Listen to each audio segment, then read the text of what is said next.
মুআজ্জাজ মুহতারাম সম্মানিত দ্বীনী ভাইয়েরা, আল্লাহ রাব্বুল আলামিনের দরবারে অগণিত শুকরিয়া যিনি আমাদেরকে জুমার নামাজ আদায় করার জন্য মসজিদে সমবেত হওয়ার তৌফিক দান করেছেন। এই জন্য সকলে শুকরিয়া আদায় করি, সকলে বলে আলহামদুলিল্লাহ। আল্লাহর দরবারে আরও শুকরিয়া আদায় করা দরকার যে আল্লাহ পাক আমাদেরকে তার সবচেয়ে প্রিয় হাবিব মুহাম্মদুর রাসূলুল্লাহ সাল্লাল্লাহু আলাইহি ওয়াসাল্লামের উম্মত হিসেবে পৃথিবীতে পাঠিয়েছেন। এটা আমাদের জন্য অনেক সৌভাগ্যের বিষয়।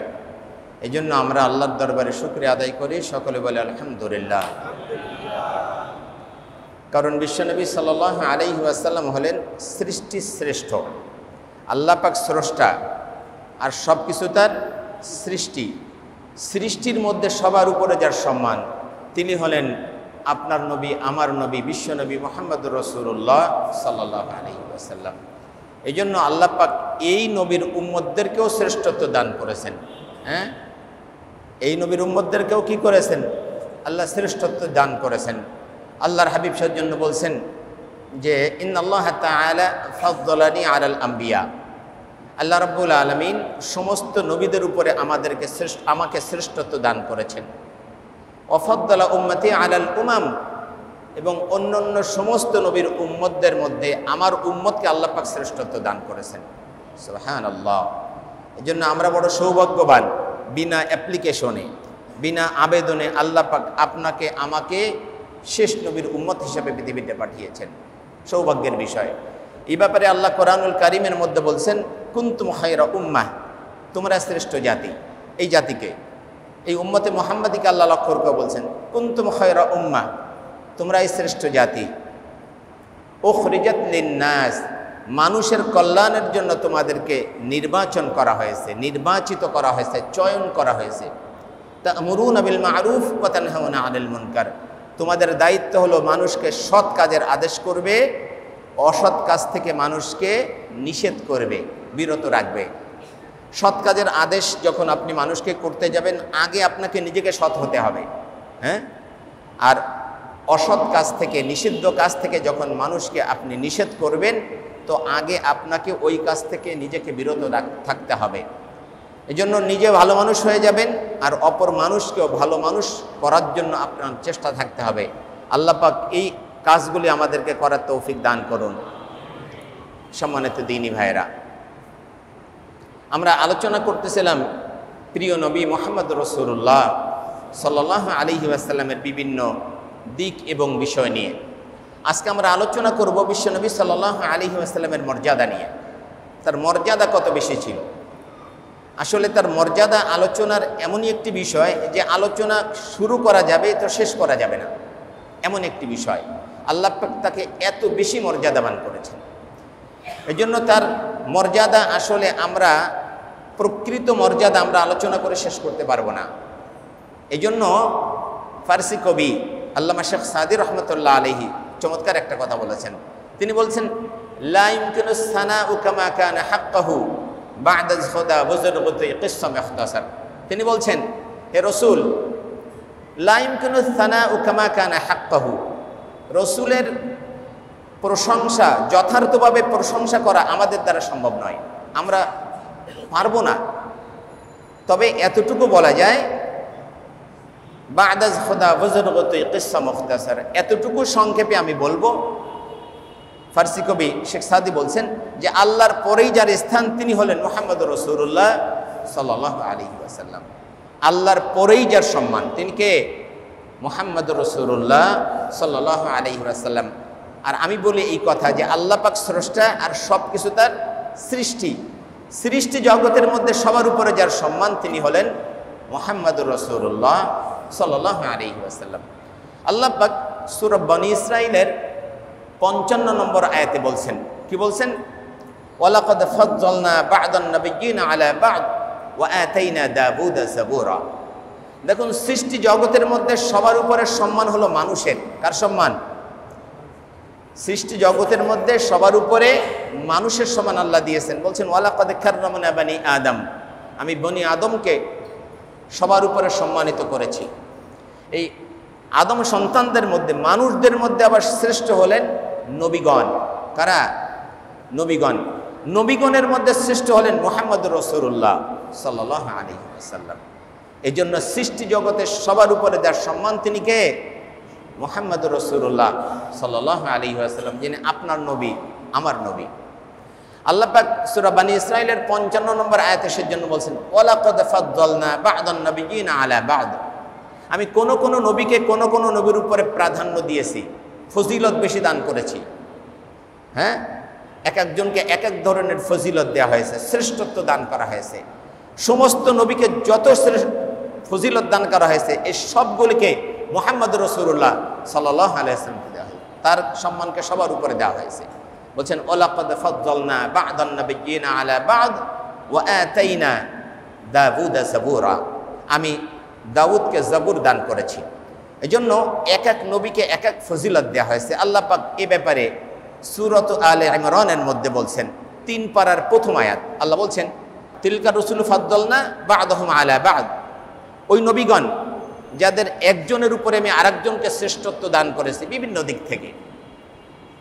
তিলকা রুসুল ফাদ্দালনা বা'দাহুম আলা বা'দ মিনহুম মান কাল্লামাল্লাহ। আল্লাহ বলছেন কারো কারোর সাথে সরাসরি আল্লাহ কথা বলেছেন, যেমন মুসা আলাইহিস সালাম, তাকে আল্লাহ মুসা, তার উপাধি ছিল মুসা কালিমুল্লাহ, আল্লাহর সাথে সরাসরি কথা বলতেন। হ্যাঁ, মিনহুম মান কাল্লামাল্লাহ, কারো কারোর সাথে আল্লাহ পাক সরাসরি কথা বলেছেন, জিবরিল ছাড়া ডাইরেক্ট। ওয়ারাফা বা'দাহুম দারাজাত, আর কার মর্যাদাকে আল্লাহ পাক আরো বেশি সমুন্নত করে দিয়েছেন।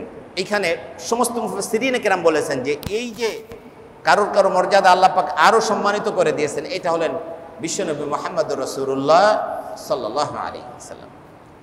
মুহাম্মদুর রাসূলুল্লাহ সাল্লাল্লাহু আলাইহি ওয়াসাল্লামের মর্যাদা কত বেশি, এটা আমি আবারও সে কথা বলছি যে আলোচনা শুরু করা যাবে তো শেষ করা যাবে না, এত বেশি। তিনি যে নবীদেরও নবী, সমস্ত নবীদের নবী, এটার প্রমাণ আছে। আল্লাহ রাব্বুল আলামিন সমস্ত রূহকে সৃষ্টি করার পরে 2টা মাহফিল করেছেন। কয়টা মাহফিল? 2টা মাহফিল করেছেন। একটা মাহফিল করেছেন সমস্ত রূহ নিয়ে। সমস্ত রূহের সামনে আল্লাহ বললেন আলাস্তু বিরব্বিকুম, আমি কি তোমাদের রব নই? তখন আমরা সমস্বরে বলেছিলাম, কি বলেছিলাম? ক্বালু, তারা বলেছিল বালা, অবশ্যই আপনি আমাদের রব। এই স্বীকৃতি কিন্তু আমরা রূহের জগতে আল্লাহকে দিয়ে এসেছে যে আপনি আমাদের রব। আর একটা মাহফিল আল্লাহ করেছিলেন সমস্ত নবীদেরকে নিয়ে। আল্লাহ পাক সে কথা সূরাত আলে ইমরানের মধ্যে বলছেন যে ওয়াইদ আখাযাল্লাহু মিসাকান নাবিয়্যিন লামা আতাইতুকুম মিন কিতাবি ওয়া হিকমাহ সুম্মা জাআকুম রাসূলুম মুসাদ্দিকুল লিমা মাআকুম লাতু'মিনুন্না বিহি ওয়া লাতানসুরুন্না ক্বালা আ'আকরারতুম ওয়া আখাযতুম আলা যালিকুম ইসরি। সাদাকাল্লাহুল আযীম। আল্লাহ এই মাহফিলে নবীদেরকে বললেন, সমস্ত নবীদেরকে ডেকে বললেন যে আমি তোমাদেরকে কিতাব দিয়েছি, হিকমত দান করেছি, কিন্তু আমার নবী যখন যাবেন, ওয়ালাকাদ আখাযাল্লাহু মিসাকান নাবিয়্যিন লামা আতাইতুকুম মিন কিতাবি ওয়া হিকমাহ সুম্মা জাআকুম রাসূলুম মুসাদ্দিকুল লিমা মাআকুম। আমার একজন রাসূল তোমাদের কাছে যাবেন, তোমাদের পরে যাবেন, যিনি তোমাদের কিতাব আর তোমাদের ব্যাপারে সত্যায়ন করবেন যে তারা রাসূল ছিলেন, নবী ছিলেন, তাদের কাছে কিতাব দেওয়া হয়েছে, এই সমস্ত কিতাবের সত্যায়ন তিনি করবেন। আল্লাহ বলছেন যদি তখন তোমরা সেই রাসূলকে পাও তাহলে তোমরা কি করবে? তার উপরে ঈমান আনবে, তাকে সাহায্য করবে। আল্লাহ পাক তো জানতেন যে রাসূল সাল্লাল্লাহু আলাইহি ওয়াসাল্লাম যখন দুনিয়াতে আসবেন তখন কোনো নবী দুনিয়াতে থাকবে না, ঠিক কিনা? কিন্তু কেন তিনি অঙ্গীকার নিলেন যে আমার রাসূলকে যদি পাও তাহলে কি করবে? তোমরা তার প্রতি ঈমান আনবে আর তাকে সাহায্য করবে। মুফাসসিরিনে কেরাম বলেছেন যে আল্লাহ পাক ওই সময় সমস্ত নবীদের কাছ থেকে অঙ্গীকার গ্রহণ করেছেন যে মুহাম্মদ সাল্লাল্লাহু আলাইহি ওয়াসাল্লাম নবীদেরও নবী, তিনি নবীদেরও কি নবী। আর এই স্বীকৃতি যে তারা প্রত্যেক নবী এই কথা ঘোষণা করবে দুনিয়াতে যে আমাদের পরে আর এক রসুল আসতেছেন, আমাদের পরে আর এক রসুল আসতেছেন। এই জন্য সমস্ত নবী বিশ্বনবী সাল্লাল্লাহু আলাইহি ওয়াসাল্লামের আগমনের সুসংবাদ দিয়েছেন যে তিনি আসতেছেন। এখানে তার শ্রেষ্ঠত্ব। বিশ্বনবী সাল্লাল্লাহু আলাইহি ওয়াসাল্লাম সমস্ত নবীদের যে নবী, এটা আল্লাহ পাক তার নবুয়ত সাবেত করেছেন, স্থির করেছেন সবার আগে, আর তিনি এসেছেন সবার পরে। এটার মানে কি? আমরা যখন একটা মাহফিল করি, মাহফিলের সভাপতি থাকে না, সভাপতি আসন গ্রহণ করে কি সবার আগে, কিন্তু আগে কি বক্তব্য দেয়? বক্তব্য দেয় সবার পরে। সভাপতির আসন গ্রহণ সবার আগে, কিন্তু বক্তব্যটা সবার পরে। আল্লাহু আকবার।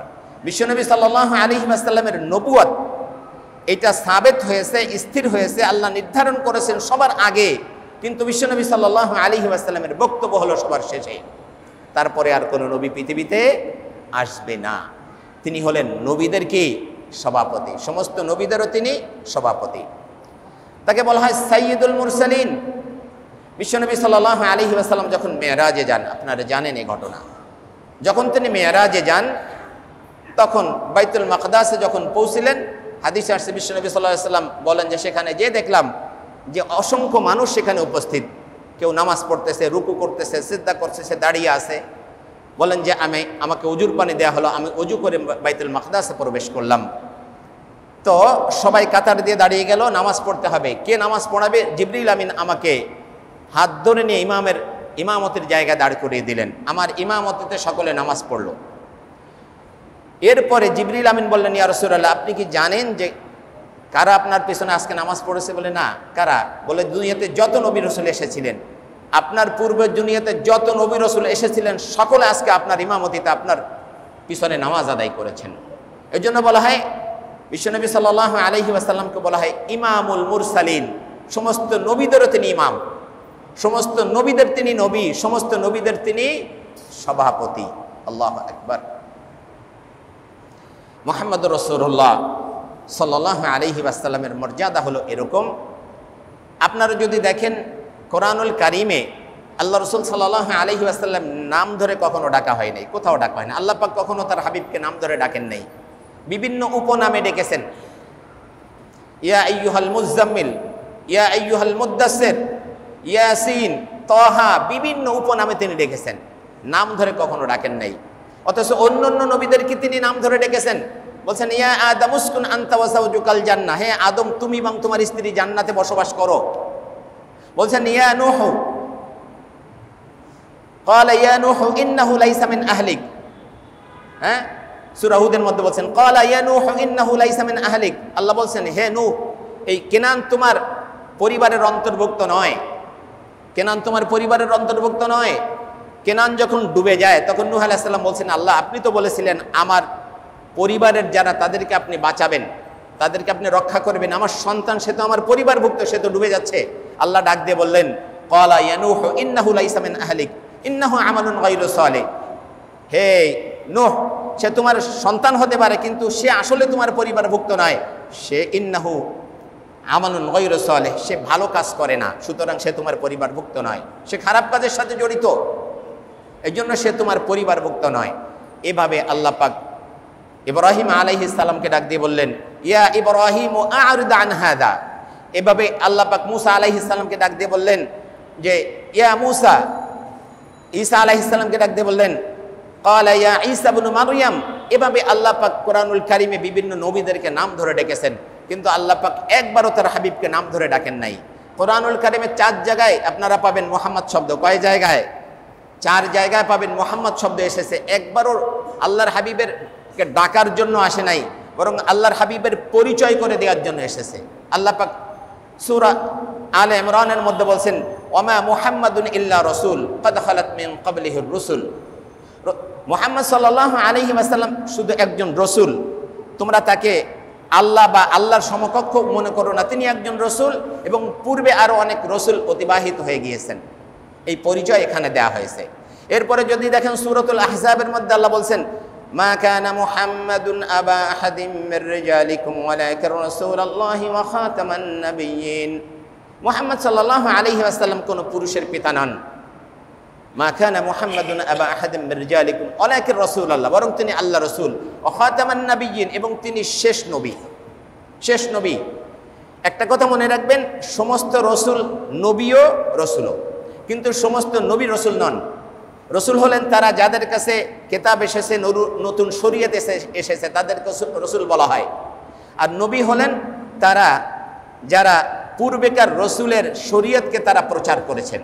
যেমন মুসা আলাইহিস সালাম একজন রসুল, তার কাছে তাওরাত এসেছে, কিন্তু তার ভাই হারুন আলাইহিস সালাম রসুল নন, তিনি নবী। তিনি মুসা আলাইহিস সালামের কাছে যে বিধান এসেছেন সেইটাকেই তিনি প্রচার করেছেন।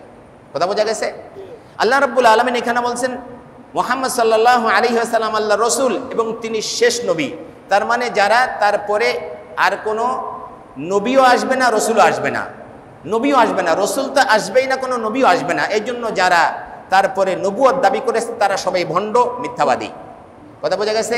তারা সবাই কি ভণ্ড এবং মিথ্যাবাদী। আমাদের দেশে আছে, এই ভারতে কাদিয়ানি একজন জন্মগ্রহণ করেছিল, গোলাম আহমদ, সে নিজেকে নবী দাবি করেছে, তার অনুসারীদেরকে কাদিয়ানি বলা হয়। এই জন্য কাদিয়ানিরা কাফের, কারণ আল্লাহ রসুল সাল্লাল্লাহু আলাইহি ওয়াসাল্লাম তারা শেষ নবী মনে করে না। যারা রসুলকে শেষ নবী মনে করবে না তারাও বেঈমান, তারাও কাফের। কথা বুঝতে পেরেছেন? এ ব্যাপারে আমি পরে ইনশাল্লাহ আরো বেশ বিস্তারিত আলোচনা করব। তাহলে এখানে বলছেন মা কানা মুহাম্মাদুন আবা আহাদিম মির রিজালিকুম ওয়ালাকিন রাসূলুল্লাহ, তিন জায়গায়। চতুর্থ এক জায়গা আল্লাহ পাক সূরাতুল ফাতহার মধ্যে বলেছেন, কি বলেছেন?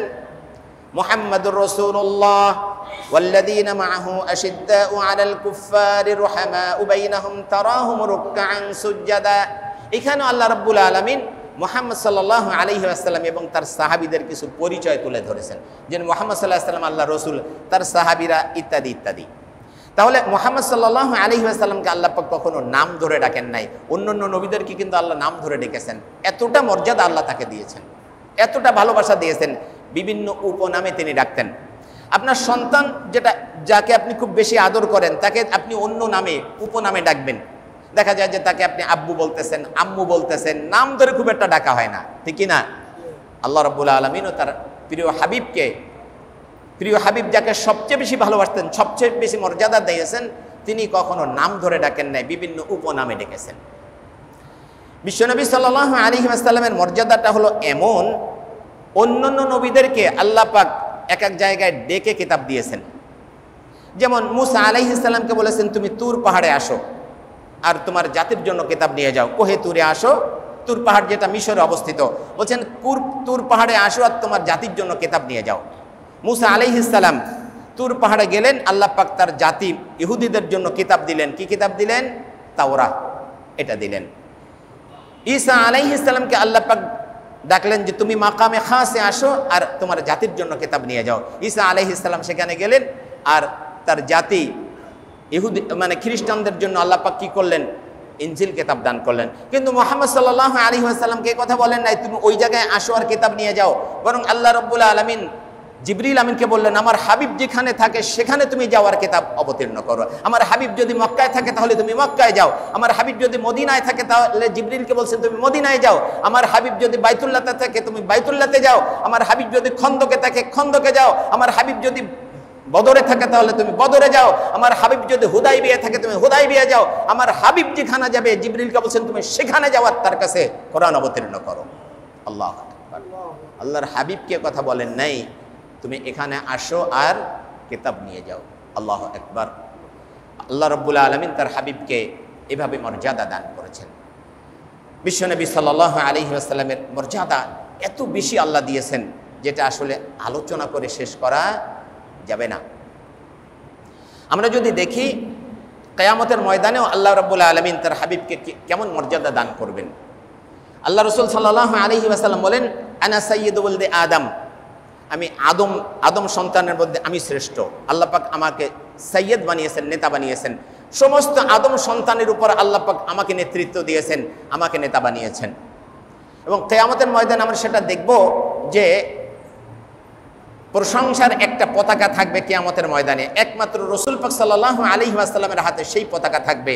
আর সমস্ত নবীগণ এবং সমস্ত উম্মত মানুষ ওই পতাকা তলে আশ্রয় গ্রহণ করবেন। আল্লাহু আকবার। এই শ্রেষ্ঠত্ব আল্লাহ তাকে দান করবেন। বলছেন আনা সাইয়্যিদু ওয়ালদি আদম ওয়া আউয়ালু শাফিঈন ওয়া আউয়ালু মুশাফফিঈন। আল্লাহর হাবিব বলছেন যে কিয়ামতের ময়দানে আমি সর্বপ্রথম মানুষের জন্য শাফাআত করব, সুপারিশ করব, আর আমার শাফাআত আল্লাহ পাক গ্রহণ করবেন। আল্লাহু আকবার। বিশ্বনবী সাল্লাল্লাহু আলাইহি ওয়াসাল্লাম বলেন কিয়ামতের ময়দানে আমার জন্য সর্বপ্রথম জান্নাতের দরজা খোলা হবে, আমার আগে কারোর জন্য জান্নাতের দরজা খোলা হবে না। আর আমি সর্বপ্রথম জান্নাতে প্রবেশ করব, আমার সাথে আমার উম্মতের ৭০,০০০ উম্মত বিনা হিসাবে জান্নাতে প্রবেশ করবে। আল্লাহু আকবার।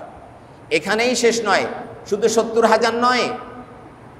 এই জিবরিল আমিন একদিন আসলেন, এই কথাটা একটু বলা দরকার। জিবরিল আমিন আসলেন, এসে বললেন ইয়া রাসূলুল্লাহ আজকে এমন একটা সংবাদ দেব যে আপনি খুশি হয়ে যাবেন। তো আল্লাহর হাবিব বললেন কি সংবাদ? বলে যে আল্লাহ পাক ঘোষণা করেছেন যে আল্লাহ রাব্বুল আলামিন আপনার ৭০,০০০ উম্মতকে বিনা হিসাবে জান্নাত দান করবেন। আল্লাহর হাবিব সন্তুষ্ট হইতে পারলেন না। ওমর রাদিয়াল্লাহু আনহুকে বললেন যে ওমর, এমন একটা সংবাদ জিবরিল দিয়েছে, তুমি কি বলো? ওমর রাদিয়াল্লাহু আনহু বললেন, ইয়া রাসূলুল্লাহ, এটা হবে না। আপনার সাহাবী তো আছে ১৬ লক্ষ, সাহাবা আছে কত? ১৬ লক্ষ। তো ১৬ লক্ষ সাহাবী যেখানে আসে, সেখানে ৭০,০০০ যদি শুধু বিনা হিসাবে জান্নাতে যায়, তাহলে আর উম্মতদের কি অবস্থা হবে? ঠিক না? এই জন্য আল্লাহর হাবিব সন্তুষ্ট হইতে পারেন নাই। আর আল্লাহর হাবিবের ছাত্র ওমর রাদিয়াল্লাহু আনহু, তিনি বলছেন, ইয়া রাসূলুল্লাহ, আল্লাহর কাছে দোয়া করেন, আল্লাহ যেন আরো বাড়িয়ে দেয়। আল্লাহ যেন কি করে? আরো বাড়িয়ে দেয়। আল্লাহর কাছে আল্লাহর হাবিব দোয়া করলেন। আল্লাহ রাব্বুল আলামিন বললেন, দোস্ত, আপনাকে আমি কি করব না? অসন্তুষ্ট করব না। আপনাকে আমি কি করব না? অসন্তুষ্ট করব না। আপনার ওই যে ৭০,০০০ উম্মত বিনা হিসাবে জান্নাতে যাবে, তাদের প্রত্যেকের সাথে এক একজনের সাথে আরো ৭০,০০০ করে বিনা হিসাবে জান্নাতে চলে যাবে। আল্লাহু আকবার। এই ৭০,০০০ গুণ ৭০,০০০, এটা গুণ দেন, প্রায় ৪.৫ কোটি আসবে। এটা আল্লাহ রাব্বুল আলামিন কি করে বিনা হিসাবে জান্নাত দান করবেন। আল্লাহ এই মর্যাদা শুধু আল্লাহ রাব্বুল আলামিন তার হাবিবকে দিয়েছেন, অন্য কাউকে নয়। কাকে দিয়েছেন? আল্লাহর হাবিবকে এই মর্যাদা দিয়েছেন। আল্লাহ রাব্বুল আলামিন আমাদেরকে সেই হাবিবের, সেই রাসূল পাক সাল্লাল্লাহু আলাইহি ওয়াসাল্লামের উম্মত হিসেবে আল্লাহ পাক আমাদেরকে কি করেছেন? কবুল করেছেন। এটা আপনার জন্য, আমার জন্য অনেক সৌভাগ্যের বিষয়। আল্লাহ রাব্বুল আলামিন আগে যত নবী রাসূল পাঠিয়েছেন, সকলকে কোনো এলাকার জন্য, কোনো কওমের জন্য শুধু পাঠিয়েছেন। বিশ্বব্যাপী তার নবুয়ত এটা সাবেত হয় নাই। বিশ্বের সমস্ত মানুষের জন্য নবী হিসেবে এভাবে সাবেত করেন নাই।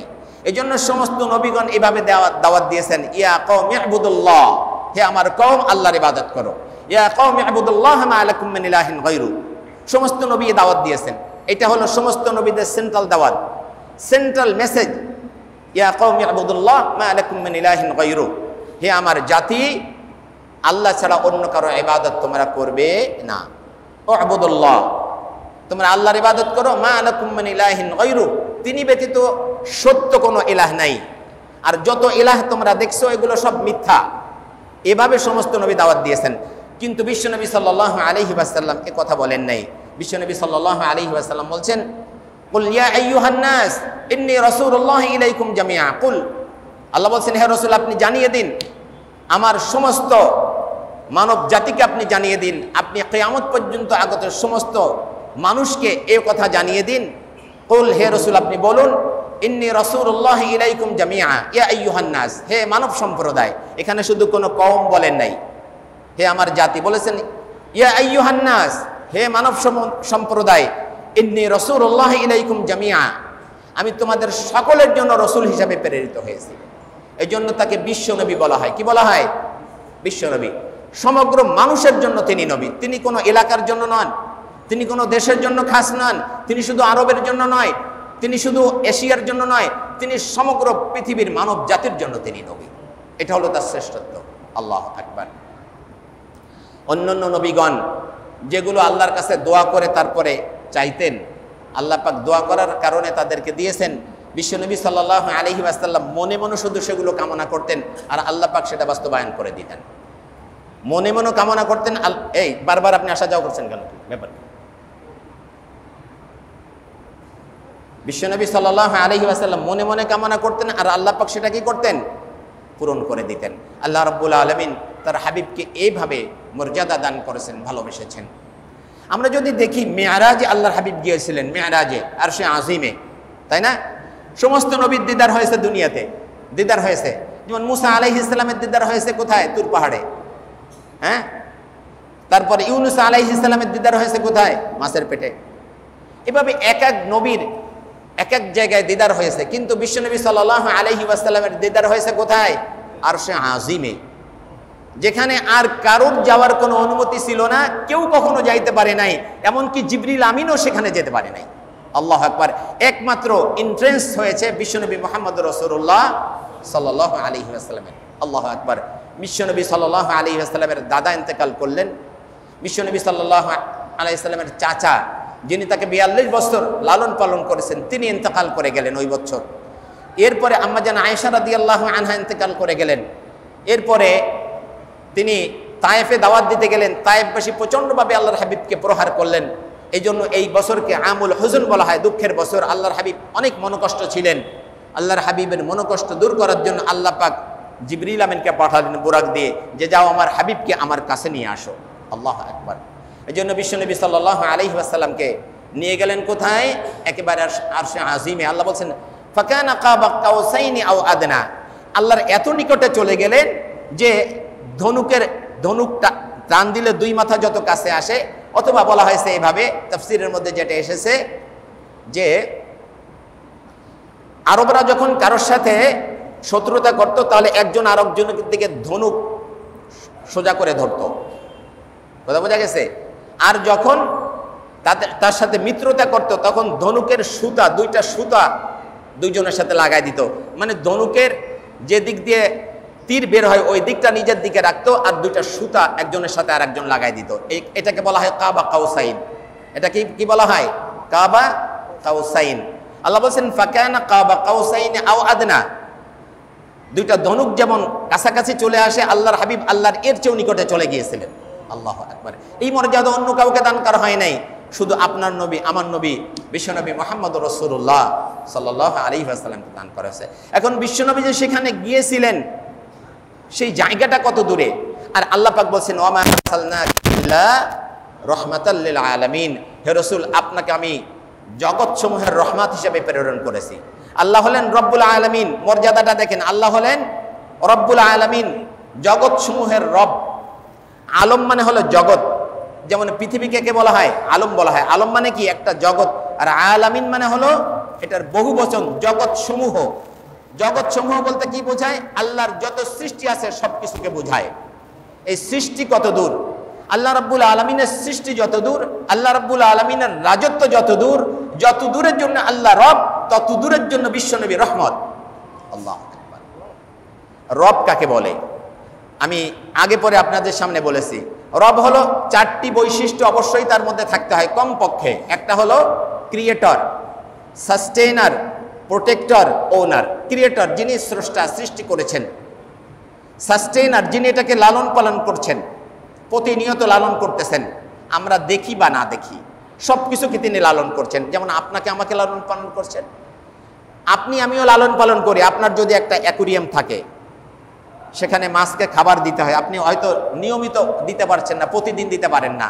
আপনার বাড়িতে একটা গার্ডেন আছে, সেখানে পানি দিতে হয়, আপনার মালি পানি দেয় অথবা আপনি দেন, কিন্তু প্রতিদিন হয়তো নিয়মিত দিতে পারেন না। কিন্তু আমার রব, আপনার রব কেমন জানেন? আল্লাহু আকবার।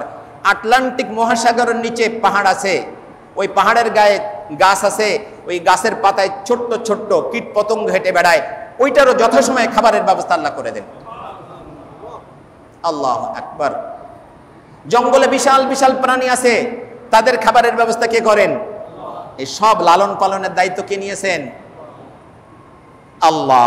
আল্লাহ রাব্বুল আলামিন, এই জন্য তিনি রব। আরেকটা হলো মানে রক্ষণাবেক্ষণ করেন, তিনি সবকিছুর রক্ষক। সবকিছুর রক্ষক কে? আল্লাহ। আমি রক্ষা করি। দেখেন ভূমণ্ডল, নবমণ্ডলে যা কিছু আছে, গ্রহ নক্ষত্র, এটা পরিভ্রমণ করতেছে। আমরা জানি সূর্য ঘুরতেছে, চন্দ্র ঘুরতেছে, যার যার কক্ষপথে সেই ঘুরছে, কিন্তু কারোর সাথে কারো কোনো সংঘর্ষ নাই। আছে নাকি? আল্লাহ বলছেন আমি আসমানকে সৃষ্টি করেছি বিনা খুঁটিতে। আসমান বিনা খুঁটিতে ভেসে আছে, ভেঙে পড়ছে? পড়ে নাই। এই সব কিছুকে রক্ষণাবেক্ষণ করছেন কে? আল্লাহ। আর এক হলো ওনার, মালিক। এই সব কিছুর মালিক কে? এই জন্য আল্লাহ হলেন রব। আল্লাহ কি? রব, রব্বুল আলামিন। এই আল্লাহ রব্বুল আলামিনের রাজত্ব যতদূর, ততদূরের জন্য আল্লাহর হাবিব হলেন রহমান। এটা আল্লাহ ঘোষণা করেছেন ওমা আরসালনাকা ইল্লা রাহমাতাল লিল আলামিন। এই জগৎটা কত বড়, এটা আমি সংক্ষেপে একটু বলে আজকের আলোচনা শেষ করে দিতে চাচ্ছি। আমরা পৃথিবীতে বসবাস করি। পৃথিবীর মধ্যে 200-র বেশি দেশ আছে। বাংলাদেশের চেয়ে ছোট বড় মিলে কয়শো দেশ আছে? 200-র উপরে দেশ আছে। পৃথিবীর 4 ভাগের 3 ভাগ পানি আর 1 ভাগ শুধু স্থল, যেখানে মানুষ বসবাস করে, সেটাই হলো 200-র বেশি দেশ। তাহলে পৃথিবীটা অনেক বড়, আমাদের কাছে পৃথিবীটা অনেক বড়। কিন্তু আপনি কি জানেন আল্লাহ সৃষ্টি জগতের সামনে পৃথিবীটা একটা ধূলিকণার চেয়েও ছোট? আমি যদি বলি তাহলে আপনি হয়তো আন্দাজ করতে পারবেন। এই পৃথিবী ইউরেনাস, নেপচুন, প্লুটো, বুধ, বৃহস্পতি, শুক্র ইত্যাদি যে গ্রহ উপগ্রহ আছে এইগুলো নিয়ে সূর্যকে কেন্দ্র করে পরিভ্রমণ করছে। এটাকে কি বলা হয়? সৌরজগৎ। এটার কেন্দ্র কোনটা? সূর্য। সূর্যকে কেন্দ্র করে ঘুরছে, এটাকে বলা হয় সৌরজগৎ। আর সূর্য হলো একটা নক্ষত্র। সূর্য হলো পৃথিবীর চেয়ে 13 লক্ষ গুণ বড়। কত বড়? তাহলে সূর্যটা কত বড়? কিন্তু আপনি কি মনে করেন এই সূর্য আর এই নক্ষত্র যা কিছু আছে, মানে গ্রহ উপগ্রহ যেটা আছে এইটা নিয়েই আসমানের নিচে এতটুকুই? না রে ভাই, সূর্য হলো একটা নক্ষত্র। এরকম হাজার হাজার নক্ষত্র মিলে একটা গ্যালাক্সি হয়। কি হয়? গ্যালাক্সি বা ছায়াপথ।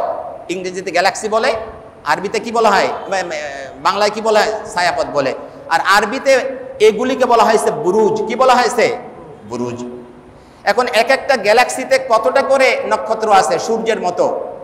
সূর্য যে গ্যালাক্সিতে আছে এটার নাম হলো মিল্কি ওয়ে। এটার নাম কি? Milky way. এই একটা গ্যালাক্সির মধ্যে সূর্যের চেয়ে বড় বড় আরো 20,000 কোটি নক্ষত্র আছে। আল্লাহু আকবার। একটা দুইটা নক্ষত্র নয়, 20,000 কোটি নক্ষত্র আছে এই একটা গ্যালাক্সির মধ্যে। আপনি চিন্তা করতে পারেন? আপনি কি মনে করছেন এইটাই সব? না না, এটা সব নয়, আরো আছে। বিজ্ঞানীরা বলছে, নাসার বিজ্ঞানীরা বলছে যে এরকম 100 কোটির উপরে আমরা শুধু গ্যালাক্সি দেখতে পাচ্ছি, যার প্রত্যেকটার মধ্যে 20,000 কোটি 30,000 কোটি নক্ষত্র আছে। এই মিল্কি ওয়ের পাশে যে গ্যালাক্সি আছে এটার নাম হলো অ্যান্ড্রোমেডা। এখানে 30,000 কোটি নক্ষত্র আছে যা সূর্যের চেয়ে বড় বড়। আল্লাহু আকবার। এই এক একটা গ্যালাক্সির ব্যাস কত বড় জানেন? মিল্কি ওয়ে শুধু একটা গ্যালাক্সির এই পাশ থেকে ওই পাশে যেতে 1 লক্ষ আলোকবর্ষ সময় লাগবে আপনার। আপনাকে যদি এমন একটা বাহনে চড়িয়ে দেওয়া হয় যেটার গতি সেকেন্ডে 1,86,000 মাইল আলোর গতি, এরকম একটা বাহনে যদি চড়িয়ে দেওয়া হয় তাহলে এক মিল্কি ওয়ের এই পাশ থেকে ওই পাশে যেতে আপনার সময় লাগবে 1 লক্ষ বছর। তাহলে বোঝেন মিল্কি ওয়েটা কত বড়। এর চেয়ে আরো বড় বড় বিস্তৃত গ্যালাক্সি আছে। এগুলোকে আল্লাহ বুরুজ বলেছেন। বলছেন ওয়াস-সামা ইযাতিল বুরুজ। বুরুজ বিশিষ্ট আকাশের কসম। এই প্রথম আসমানকে আল্লাহ বুরুজ বিশিষ্ট আকাশ বলেছেন। আল্লাহু আকবার। এবার আসেন হাদিসের দিক তাকাই। তাহলে এই সমস্ত গ্যালাক্সি, এই সমস্ত নক্ষত্র, ব্ল্যাক হোল, এগুলোকে যে ধারণ করে আছে প্রথম আসমানে, আসমানটা কত বড় আপনি বুঝতে পারেন? আল্লাহু আকবার। এই প্রথম আসমান থেকে দ্বিতীয় আসমান এরকম 7টা আসমান আছে। প্রথম আসমান থেকে দ্বিতীয় আসমানের দূরত্ব 500 বছরের রাস্তা। আর এক একটা আসমান কত বড়? আল্লাহর হাবিব সাল্লাল্লাহু আলাইহি ওয়াসাল্লাম বলেন যে প্রথম আসমান এবং এর ভিতরে যা কিছু আছে এটাকে যদি দ্বিতীয় আসমানের সামনে রাখা হয় তাহলে মনে হবে বিশাল মরুভূমির মধ্যে একটা আংটি রাখা হয়েছে। আংটি। দ্বিতীয় আসমানটা এত বড়। ঠিক একইভাবে দ্বিতীয় আসমানকে যদি তৃতীয় আসমানের সামনে রাখা হয় তাহলে মনে হবে যে বিশাল মরুভূমির মধ্যে একটা আংটি রাখা হয়েছে। ঠিক একইভাবে চতুর্থ আসমান, পঞ্চম আসমান, ষষ্ঠ আসমান, সপ্তম আসমান রেশিও ভাবে বড় হয়েছে। আল্লাহু আকবার। এখানেই শেষ নয় আল্লাহর জগৎ। আল্লাহর হাবিব সাল্লাল্লাহু আলাইহি ওয়াসাল্লাম বলছেন এই সপ্তম আসমান এবং যা কিছু আছে এগুলিকে যদি আরশে আজিমের সামনে রাখা হয় তাহলে মনে হবে বিশাল মরুভূমির মধ্যে একটা আংটি রাখা হয়েছে। আরশে আজিমটা এত বড়। এখন ঢাকা ইউনিভার্সিটির এক ছেলে একদিন আমারে বলল যে হুজুর আপনারা যে বলেন সর্বশেষ যে জান্নাতে যাবে তাকে এই দুনিয়ার মতো 10টা দুনিয়া দেওয়া হবে, এত জায়গা কোথায়? তাকে আমি এটা বললাম যে বিজ্ঞানীরাই কথা বলছে, হাদিসে কথা বলছে। এবার বলো যে এই পৃথিবীটা একটা ধূলিকণার চেয়েও ছোট আল্লাহর সমস্ত সৃষ্টি জগতের কাছে। পৃথিবীর কাছে একটা ধূলিকণা যতটুকু, আল্লাহ সমস্ত সৃষ্টি জগতের কাছে পৃথিবীটা তার চেয়েও ছোট। তো পৃথিবী থেকে 10টা ধূলিকণা যদি কাউকে দেয়া হয় কমবে নাকি? আল্লাহু আকবার। আল্লাহ এই জন্য বিশ্বনবী সাল্লাল্লাহু আলাইহি ওয়াসাল্লাম সমস্ত জায়গার জন্য রহমত, মানব জাতির জন্য যেমন রহমত, পৃথিবীবাসীর জন্য রহমত, পৃথিবীতে যা কিছু আছে সব কিছুর রহমত। প্রথম আসমানের জন্য রহমত, গ্যালাক্সি, ব্ল্যাক হোল, তারকারাজি, চন্দ্র, সূর্য যা কিছু আছে সব কিছুর জন্য আল্লাহর হাবিব রহমত। প্রথম আসমানের জন্য রহমত, দ্বিতীয় আসমানের জন্য রহমত, তৃতীয় আসমান, চতুর্থ আসমান, সপ্তম আসমান, এমনকি আরশে আজিমের জন্য বিশ্বনবী রহমত। এটা আল্লাহ পাক ঘোষণা করেছেন। কে ঘোষণা করেছেন? এই জন্য আল্লাহ পাক নিজের নাম নিজে বলেছেন রব্বুল আলামিন, আর তার হাবিবকে বলেছেন রহমাতুল লিল আলামিন। আল্লাহু আকবার। এটা হলো আপনার নবী আমার নবীর মর্যাদা। নামের সাথে মিল কেমন? অনেক রসুল পৃথিবীতে এসেছেন কিন্তু কাউকে তিনি কোনো নবীর কালেমার মধ্যে রসুল পাবেন না। পাবেন নাকি? লা ইলাহা ইল্লাল্লাহ আদম সফিউল্লাহ, লা ইলাহা ইল্লাল্লাহ মুসা কালিমুল্লাহ, লা ইলাহা ইল্লাল্লাহ ঈসা রূহুল্লাহ। কোন জায়গায় রসুল আছে নাকি? কিন্তু আপনার নবীর নামের সাথে আছে লা ইলাহা ইল্লাল্লাহ মুহাম্মাদুর রাসূলুল্লাহ। এই রসুল শব্দটা আল্লাহ পাক শুধু তার হাবিবের জন্য রেখে দিয়েছিলেন যে এটাই হবে আমার রসুলের কালেমা, আমার রসুলের উম্মতের কালেমা। এই রসুল শব্দটা আল্লাহ পাক তার হাবিবের জন্য স্পেশালি রেখে দিয়েছিলেন। বিশ্বনবী সাল্লাল্লাহু আলাইহি ওয়াসাল্লামের নাম এবং আল্লাহ রাব্বুল আলামিনের নামের সাথে মিল করতে দেখেন, আল্লাহ লিখতে 4টা অক্ষর লাগে, যার মধ্যে কোনো অক্ষরের মধ্যে কোনো নুক্তা নাই। মুহাম্মদ লিখতেও 4টা অক্ষর লাগে, যার মধ্যে কোনো নুক্তা নাই। লা ইলাহা ইল্লাল্লাহ লিখতে কয়টা অক্ষর লাগে? 12 অক্ষর লাগে। মুহাম্মদুর রাসূলুল্লাহ লিখতেও 12 অক্ষর লাগে। গুনে দেখেন, আল্লাহ এরকম সামঞ্জস্যতা আল্লাহ রেখেছেন। আল্লাহ রাব্বুল আলামিন তার হাবিবকে এতটাই ভালোবাসতেন। আল্লাহু আকবার। আল্লাহ রাব্বুল আলামিন তার হাবিবের মর্যাদাটা এভাবেই কি করেছেন, দিয়ে দিয়েছেন। আমি সর্বশেষ একটা কথা বলে শেষ করছি। আল্লাহ রাব্বুল আলামিন তার হাবিবের ব্যাপারে বলছেন, ওয়ারাফা'না লাকা যিকরাক, হে রাসূল আপনার আলোচনাকে আমি সমুন্নত করে দিয়েছি, সমুন্নত করে দিয়েছি। সবাই আপনার আলোচনা করবে, কিয়ামত পর্যন্ত সমস্ত মানুষ আলোচনা করবে। এমন একটা মুহূর্ত পৃথিবীতে অতিবাহিত হয় না যখন আল্লাহ এবং তার রাসূলের নাম উচ্চারণ করা হয় না, এমন একটা মুহূর্ত নাই। আপনি জানেন সূর্যোদয়ের দেশ হলো জাপান। জাপানে যখন ফজরের আজান দেওয়া হয়, আমেরিকায় হয়তো তখন এশার নামাজ পড়া হচ্ছে। হ্যাঁ, এরপরে আসে মালয়েশিয়া, ইন্দোনেশিয়া, বাংলাদেশ। হ্যাঁ, আমরা বাংলাদেশে যখন আজান দিচ্ছে অথবা ইন্দোনেশিয়াতে যখন আজান দিচ্ছে তখন হয়তো জাপানে ফজরের নামাজ পড়তেছে। হ্যাঁ, এবং এরপরে ইন্ডিয়াতে যখন ফজরের আজান দিচ্ছে হয়তো বাংলাদেশে ফজরের নামাজ পড়তেছে। পাকিস্তানে যখন আজান দিচ্ছে তখন হয়তো ইন্ডিয়াতে নামাজ পড়তেছে, বাংলাদেশে হয়তো তখন কেউ দুরুদ পড়তেছে। হ্যাঁ, এভাবে ফজরের আজান এরপরে ইন্ডিয়া, এরপরে পাকিস্তান, ইরান, ইরাক হয়ে আস্তে আস্তে আস্তে করতে আমেরিকা পর্যন্ত চলে যাচ্ছে। এক ফজরের আজান 11 ঘন্টা ব্যাপী ফজরের আজান হয়। কত ঘন্টা? আল্লাহু আকবার। এই এক আজান শেষ হতে আর এক আজান শুরু হয়ে যায়, আর এক জায়গায় ইকামত হচ্ছে, আর এক জায়গায় আজান হচ্ছে, আর এক জায়গায় নামাজ হচ্ছে।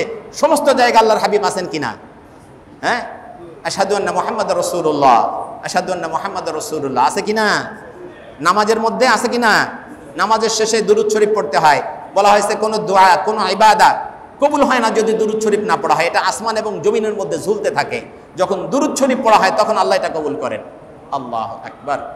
বিশ্বনবীর মর্যাদা হলো এমন একটা মুহূর্ত যেখানে কখনো আজানের সাথে, কখনো ইকামতের সাথে, কখনো নামাজের মধ্যে, কখনো ব্যক্তিগতভাবে দুরূদ পড়া হচ্ছে, মিলাদ পড়া হচ্ছে, বিভিন্নভাবে আল্লাহর হাবিবের নামকে কি করা হয়েছে?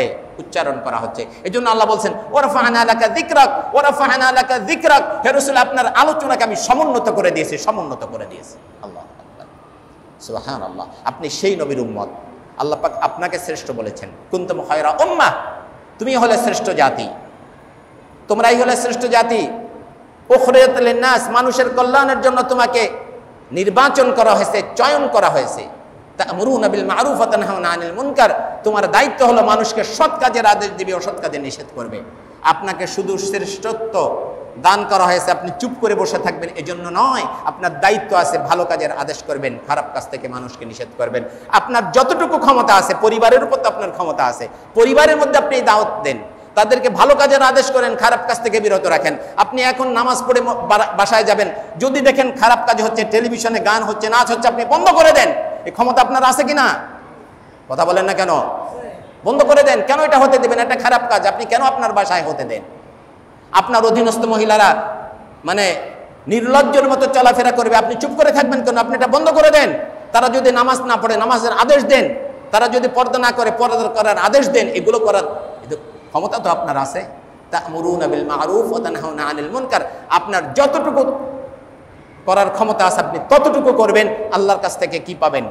ছাড়া পেয়ে যাবেন। কিন্তু ক্ষমতা থাকা সত্ত্বেও যদি আপনি না করেন, আপনি কিন্তু ধরা পড়ে যাবেন। আল্লাহ পাক এগুলি আমাদেরকে বোঝার এবং এর উপর আমল করার তৌফিক দান করুন। আমিন।